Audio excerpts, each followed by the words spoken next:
So I'm saying that training, please begin to train yourself. The year is almost coming to an end.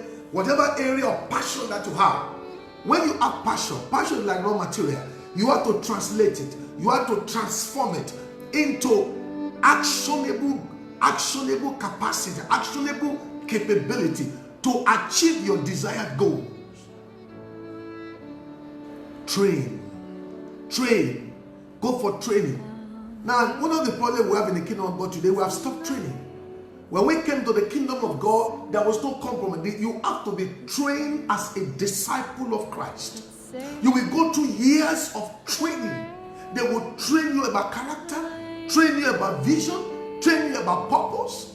Today, we are no longer training because training is time consuming. Training can be capital intensive. Have you subjected yourself to training of recent? Some people say, I don't need it. I have the anointing. That is why we have so much of casualty in the kingdom of God today. Anointing is not enough. Revelation is not enough. Revelation plus character. Revelation plus anointing. Revelation with experience or plus experience. You give birth to relevance, significance, consistent impact over decades. It is not only revelation. That's why you have so many people who have been the shipwreck of their faith, shipwreck of their marriages, shipwreck of their ministry. Training. Number 3, you want to take God's grace to another level. You have to take time to intercede and pray for yourself and God's grace. The Lord spoke to Timothy in 1 Timothy 1:18. Paul was talking to Timothy in 1 Timothy 1:18, and this resonates very powerfully. In 1 Timothy 1:18, the Lord was talking to him, and he told him about something that he needs to do.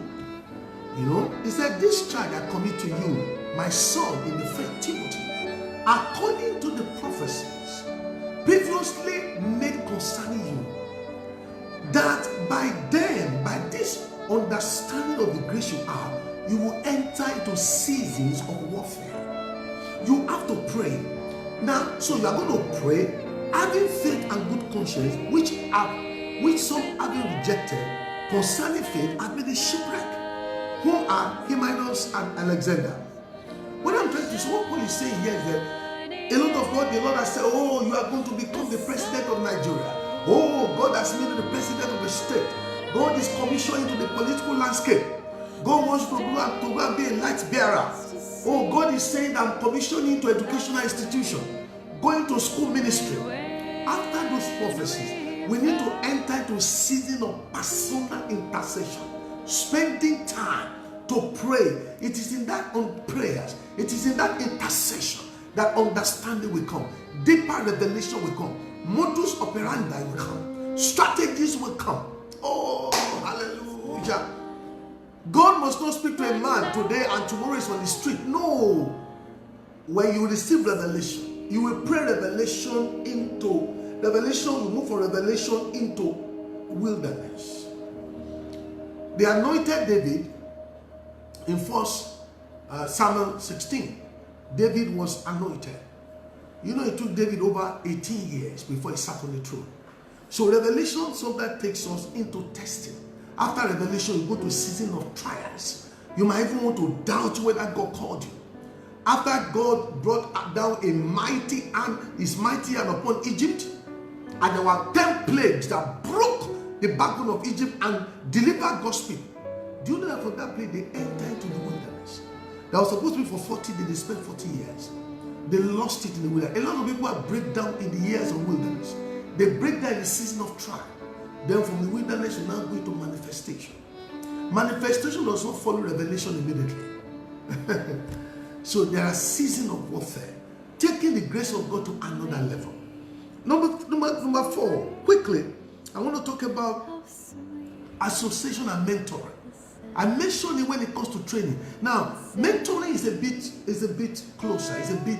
Mentoring is a bit more intimate. Somebody can train you on social media, train you on television, electronic media. But mentoring and association, you have to have personal relationship with that person. You must have a relationship. So we need spiritual fathers. No fathers, no feathers.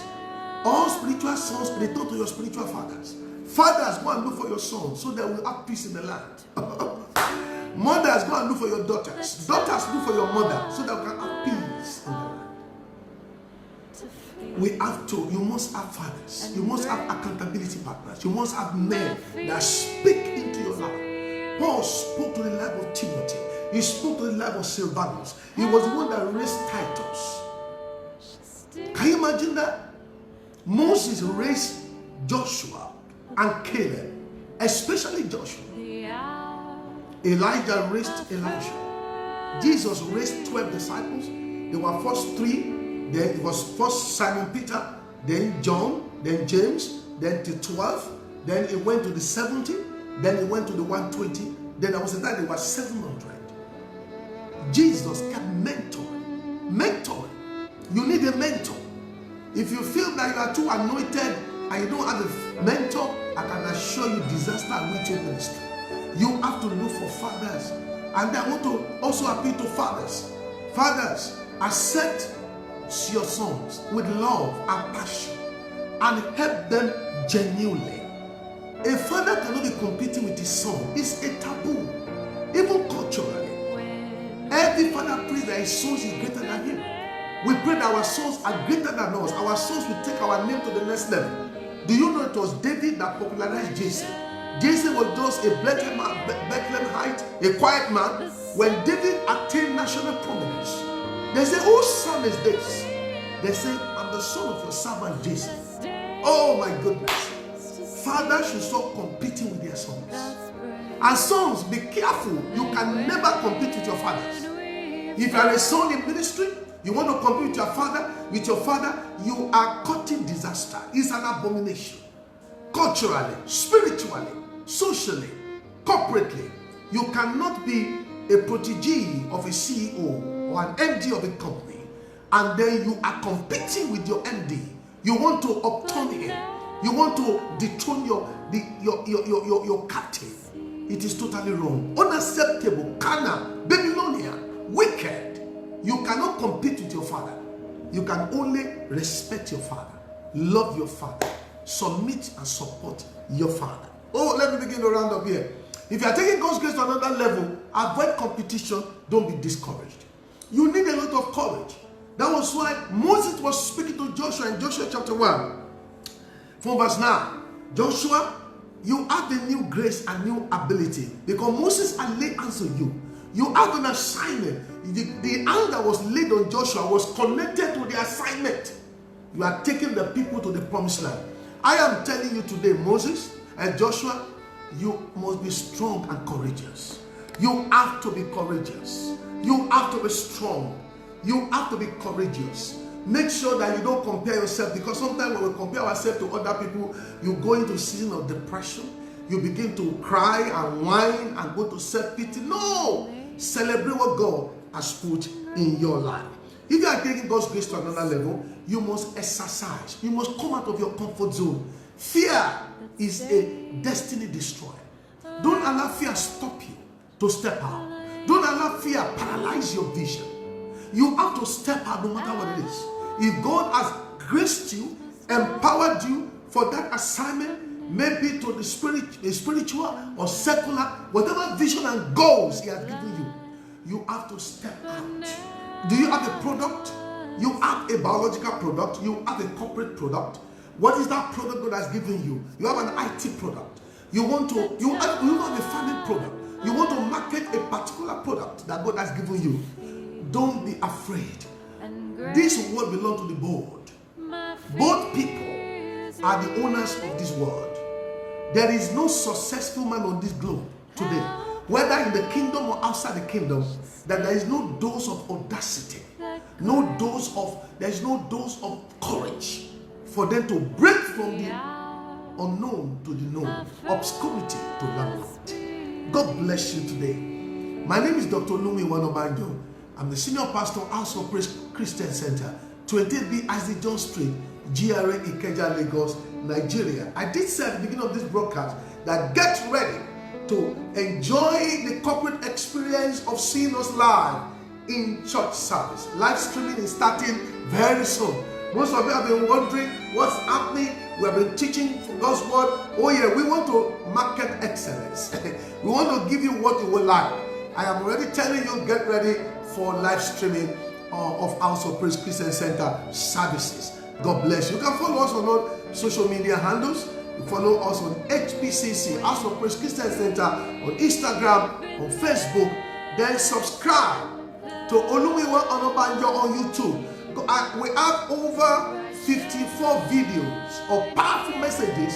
In fact, there are actually 90 videos. They are uploading them gradually on YouTube. Go and subscribe. Go and type Olumiwa Onabanjo YouTube. Share those messages and subscribe. I want you to subscribe to Olumiwa Onabanjo on YouTube.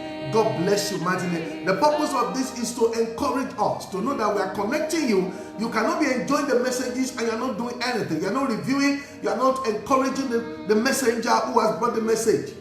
Then you can also follow us, Dr. Onabanjo, on Twitter. The Lord bless you and keep you. As you go into the 10th month, let it be your month of total independence from poverty, independence from shackles of limitation, independence from sickness and disease. May the Lord elevate you and put the position where you will sing a new song unto the Lord. God bless you. I see you at the next one.